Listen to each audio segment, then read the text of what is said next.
Hey everyone, and welcome back. Another day, another video. And today is Wednesday. And if you guys know what we do here, you know that we've got a super cool science experiment in store for you guys. Now, today's, I'm not gonna lie, I think is one of the cooler things that we've done, one of the cooler experiments, so stick around. Before we jump into our science experiment though, we got to talk about our riddle. So, everybody knows that at the end of the video, we revisit our riddle to see if you guys have figured out the answer. So no sweat, you've got the whole video to figure it out. Here is our riddle. Are you guys ready? All right, open those ears. Our riddle today is, why did Mickey Mouse become an astronaut? All right, like I said, we will check back in at the end of the video. For now, we've got a science experiment to do. Have you guys ever wondered why our body moves, what controls it all, how it all works together? Well, today's experiment is going to give us a little glimpse into that. So if you guys know, we did a heart experiment in the past that imitated how the muscles contracted and pulled to create pressure to pump all the blood throughout our bodies. Today, we are going to be taking a look at the muscles in our hand and how it all works. Now, we're not going to be doing anything crazy like labeling and da-da-da-da-da. No, we are just going to simulate or kind of copy how muscles move in our hand. Now, what are we going to need to make this super cool experiment? You guys are going to need a sheet of paper. That is where we are going to trace our hand. You're going to need some string. We will be using this shortly. I'll let you know how to use it, when to use it, all that stuff. What else? We are going to be needing some straws. Now, I know I have 2 in my hand, but I would suggest having a minimum of 10. That way, if you mess up, it's kind of like you got a backup plan. Now, the last thing we will need is scissors and glue. Glue because we will be gluing those straws onto our hand. I will show you exactly how to do it. And scissors. Now, you guys know, I always say, please be responsible with your scissors and get permission because we don't want to put ourselves at risk or anyone around us. And when we joke around and play with scissors, that's what we do. So please be responsible. I know you guys will. All right, that's it, guys. Let's get moving on how to make this hand come to life. Okay, so now we know what we need. Let's jump into step 1. What is that step? Well, we just have to trace our hand on our piece of paper. Now, this part is very important because this is exactly the format we are going to be following. So make sure your hand, you see how my fingers are spread out? Are spread out because we are going to be designing a muscle simulation that pulls the fingers in and out. And if they're like this, it's just not as organic. So make sure you give yourself a little bit more room. All right, guys, let's get going on step 2. Let me give you a hand. As you guys can see, I've cut out my hand using my trusty scissors, which we're using responsibly. And now we are going to mark where exactly we're going to glue our straws. So to do that, I'm going to take a crayon off screen and draw those places for you so you are able to see where we'll be gluing. So stick with me. I'll be right back. We're about to write on this guy. All right, guys, here we are. As you can see, I've drawn lines. That's where we're going to cut our straws. We're going to cut them to fit the length because everybody's hand is different. Nobody's got the same hand, so we're gonna have different lengths. So keep in mind your straws might be shorter or taller than mine. That doesn't mean you're doing it wrong. That just means you got a different hand, which is quite normal because if you had my exact hand, then we might be twins separated at birth. But in all seriousness, when we are doing this imitation, when we are trying to mimic the hand, let's look at our knuckles. So I've got 1, 2, 3 separate little spaces on my hand, right? So we're going to do 1, 2, 3 to mimic that same movement in our paper hand. So be right back. I'm about to glue on some straws. Remember, we're about to use scissors in this step, so please be safe and be smart. Before I get going, I do want to show you guys a useful trick you can do to help keep track of how long your straw should be.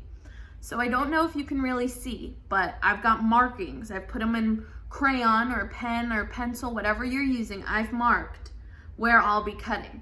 Now, this is a helpful trick because that way you don't have to eyeball it. You just go, oh, that's where I drew my line, and you cut. So I'm back to gluing the straws back together, cutting them all apart. So I'll see you guys shortly. Okay guys, a quick update on how things are going. Woo, here we go. I know it kind of looks like I'm making dried pasta art, but I promise you, these are straws. If you have noodles, hey, that is a more sustainable way to make this work. I've never tried to cut a pasta noodle with scissors, but if that's what you guys have, make it work, make it happen. So this is it. You can see I've caked a lot of the glue on there because I really want it to stick. So now my next step is getting these little guys so that we can really make this thing happen. So I'll see you in a second. All right, guys, here is everything finished on that straw step. So the straws are glued on, they're cut, they're good. They're still drying a little bit. So this project does take a bit of time. Keep that in mind if you're going to create this at home. As you guys can see, I really went crazy because I want that glue to stay because we are about to add our string. Now, our string is going to pull these fingers all together. We're going to take the string and run it down each finger until they connect right here. So I'm gonna let this dry a little bit more because I don't want to ruin it. I think I'm gonna go get the blow dryer and just kind of dry the glue a bit so it speeds up the process more. If you guys have time, you won't need to do that. I just want to get this going for y'all, so I'll be right back. All right, so I've got my hand here. As you can see, I've already gotten started on the string. It is wonderful, it's lovely. How do we make it stay though?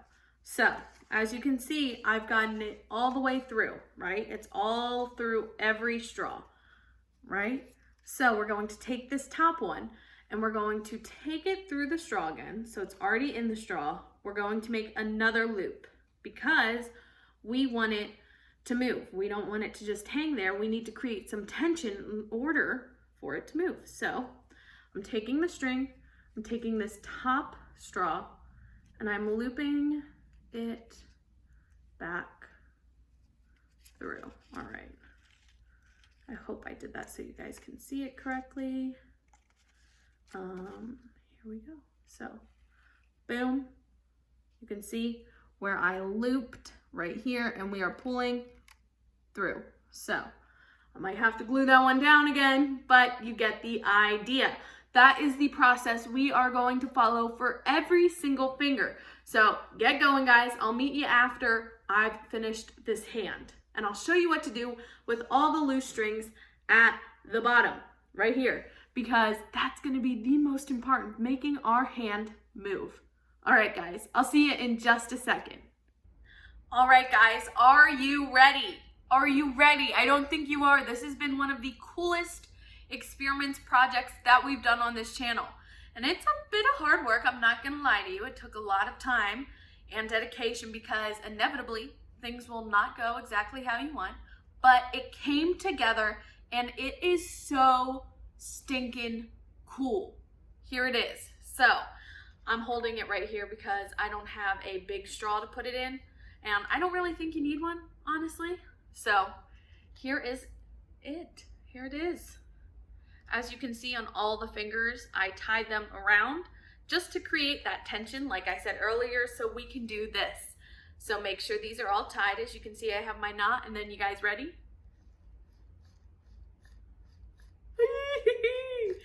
Isn't that so cool? Hello, it's nice to meet you.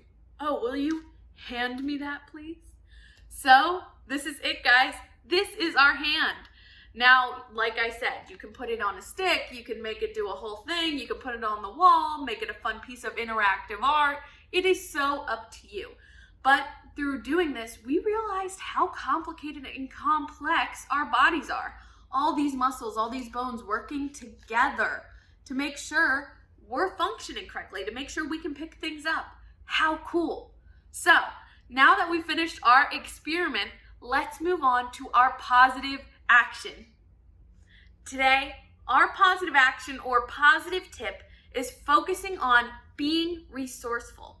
Now, for my friends watching who may not know what being resourceful means, it is exactly how it sounds. If you listen to resourceful, you hear the first part of the word, resources. And that's what it's all about, using the resources you have available to you. So an example of this is, if you watch our channel, you know we did a very cool art project, and it was making our own mask. Now, a lot of people don't have sewing machines or even sewing kits to sew fabric together. So we had to be resourceful in how we made a mask. What did we use? We used a sock. We had the resources around us, and we used them to fix a problem, to find a mask. Now, this is pretty much exactly what being resourceful is. And being resourceful can become inspired by being curious. If you're not curious, you're not looking for different ways to try things. And all we do on this channel is pretty much being curious. We are just figuring stuff out, learning, growing together. Now, what might you mean by being curious? Well, an example of being curious is, hey, I want to do a DIY project. I wonder if there's anything around the house I could repurpose. So you look at maybe some of the things your parents might be recycling, and maybe your grandparents have put aside for the next time they can have a garage sale or sell on eBay or something. You look at that and you say, how can I make it something new? So you were curious, you found your resources, and you're gonna repurpose something. That's about being resourceful too, guys. There are so many ways we can do different things. Really, the message I want to get across for this positive action or positive tip is just really to not doubt yourself and to know that no matter what you got going on around you, what resources you have, you can do it. There is always a way to figure it out, and I believe in you. So, that being said, let's go read our book, Super Fudge. All right, guys, it's time for our book, Super Fudge. And if you remember, Fudge was in the middle of writing a letter to Santa, and PETA had a little bit of an internal crisis or internal brain conversation where he thought Fudge could be a child genius, writing and understanding sentences in complete forms, all by the age of like 5 or 6. He's 6 now. Pardon me, Fudge. I'm sorry. But I thought that was really funny. And if you guys didn't get a chance to watch that reading, go find that video. I promise you it is worth it. So let's jump back in and see what we got going on. It's just scribbling, I said, feeling relieved. It is not, Fudge said. Santa's never going to be able to read this, I told him. He'll read the important part. But there's only one word that really makes sense, I said. Bike. And that's the important part, Fudge told me, grabbing back his letter. I'll help you write a real letter, I said. This is a real letter. I'll help you write a letter along with this one, just in case Santa has trouble understanding what you want. That's very kind of Peter to offer. It's a very good big brother. I could see Fudge thinking over my offer. When he thinks hard, he scrunches up his face. Okay, he said, and he passed me the green crayon and a fresh piece of paper. I'll tell you what to say. He stood over me and began to dictate. Dear Santa, please bring me a 2-wheeler bicycle. It should be red and just like PETA's. Come on, I said, be original. Ask for a blue bike or a yellow one. Red, he repeated, just like PETA's. And no training wheels. Training wheels are for babies. He paused. Go on, I said. That's all. I'm finished. And I can sign my own name. He printed Fudgy in big letters at the bottom of the page. Aren't you going to write your last name too? I asked. No. Suppose Santa gets it mixed up. He won't. How do you know? There aren't many kids named Fudge, but just in case, I'll put an H after my name. That way, he'll be sure. Mom came back from the kitchen carrying a tray, and we all spread out on the floor and had cocoa and cookies. I'll mail your letter tomorrow, Dad told Fudge. Do you know Santa's address? Fudge asked. Yeah, Dad said. What is it? I can't remember, but I do have it on file, Dad said, and he and Mom smiled at each other. Daniel's asking for a bicycle too, Fudge reported a few mornings later. So we'll be able to ride to school together. That's if Santa brings you a bike, I reminded him. Why wouldn't he? I'm a good boy, aren't I? Aren't I a good boy, Mommy? I didn't wait for my mother to answer. There are a lot of kids who can't get what they want, even if they deserve to get it. There are a lot of kids who, why can't they get what they want? Fudge asked. Because toys and bicycles cost money, I said. So, Santa doesn't have to pay.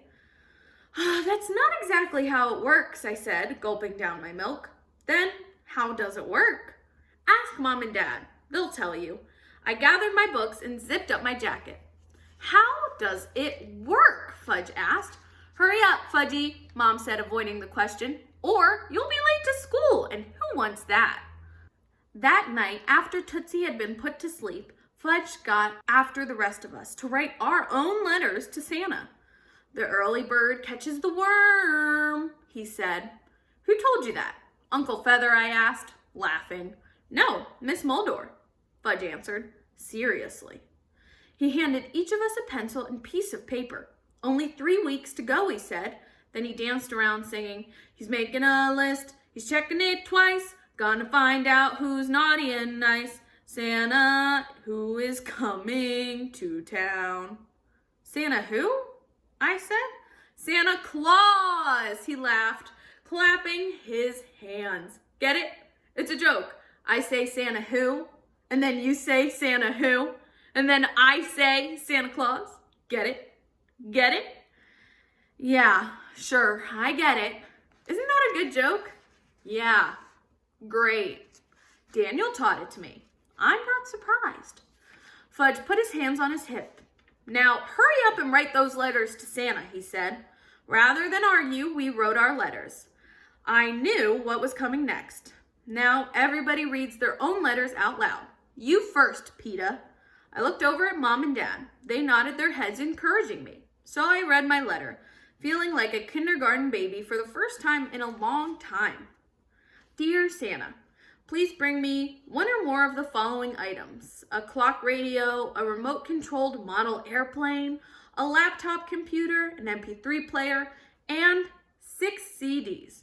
Thank you very much. Sincerely, Peter W. Hatcher.